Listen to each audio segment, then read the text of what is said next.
دوست داری؟ میخوایم بلاک چینتو بده برات اتر بزنم برو واقعیشو بخر. تو پول پناهندگی نگی دلقک نمیخواد برامو اتر جا جا کنی. گل روزه کجاست؟ گلدون اون گل روزو دادم بذاری تو گلدونت، منتها محبت سرت نمیشه. خودم میام میکارم تو گلدونت، آبم بهش میدم درخشه. پس فردا فدایی، مهدیار، ملتفت، کشنده مثل همیشه. و این قضیه پریک چیه میای؟ واسه ما یه وسیله بدیم شلیک کنی بابا. خودی میگم به طرف تلاش نی به تمس مفت ارزون فیتم به طلا به تینا میگم به تکون به تیغم به تو و میسوزه به تمرگ به تادی بریزم.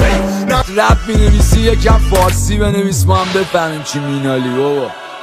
به تیغم به تو و میتکه سر 5 گرم صادقو به چخ دادی. از یه صادقم بگم یه سری ها اینه تو فقط اسمشونو یلک میکشم بابا. بیاد بگید حقیقت